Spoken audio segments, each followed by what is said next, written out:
Като мислиш за нещо, ти го привличаш. Колкото по-добре разбираш силата на закона за привличането, толкова повече ще се стараеш съзнателно да насочваш мислите си, защото получаваш онова, за което мислиш, независимо дали го искаш или не. Всичко, към което насочваш мислите си, без изключение, си проправя път в живота ти. Когато през ума ти премине незначителна мисъл за това, което искаш, благодарение на закона за привличането тя става все по-голяма и все по-силна. Когато през ума ти премине мисъл за нещо, което не искаш, законът за привличането привлича и други подобни мисли към нея и я прави все по-силна. Колкото по-силна става мисълта, толкова по-силно тя привлича и други към себе си и толкова по-сигурно е, че ще се превърне в действителност. Когато видиш нещо, което искаш да преживееш и си кажеш, да, бих могъл да имам това, ти го привличаш в живота си чрез вниманието, което насочваш към него.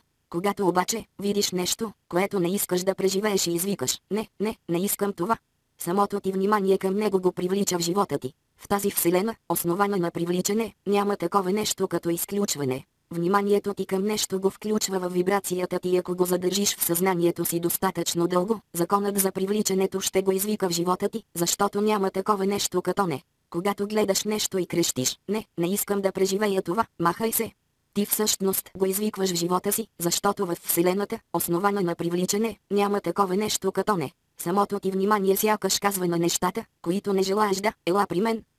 За щастие, тук във вашата пространствено-времева реалност нещата не се проявяват в живота ви веднага.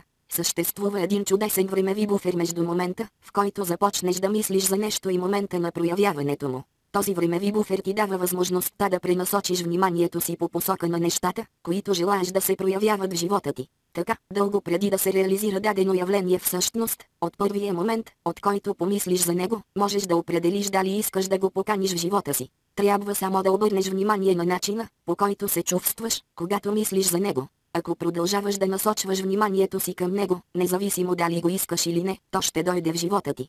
Когато осмислиш и започнеш да забелязваш връзката между нещата, за които мислиш и говориш, и онова, което получаваш, тогава ще започнеш да разбираш мощния закон за привличането. И когато започнеш съзнателно да насочваш мислите и вниманието си към това, което искаш да привлечеш, ще заживееш такъв живот, какъвто искаш, във всяко отношение.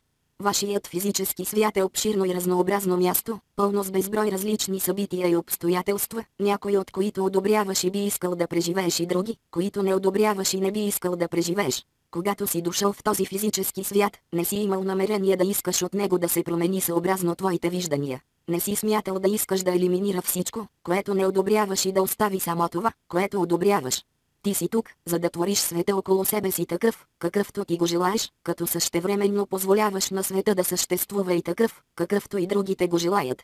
Техните избори по никакъв начин не могат да попречат на твоите собствени, но вниманието, което насочваш към чуждите избори, влияе на вибрацията ти и оттам на твоята точка на привличане.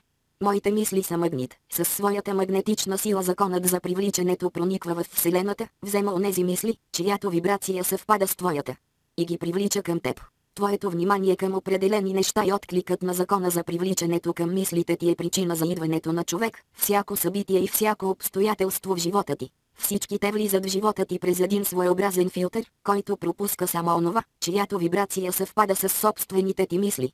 Получаваш същината на онова, за което мислиш, независимо дали то е нещо, което искаш, или е нещо, което не искаш. В началото тази мисъл може да те смути, но вярваме, че след време ще започнеш да оценяваш справедливостта, последователността и безусловността на мощния закон за привличане.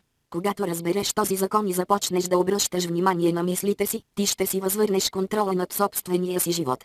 Този контрол ще ти припомни, че няма нещо, което да не можеш да постигнеш, и нещо, от което да не можеш да се освободиш.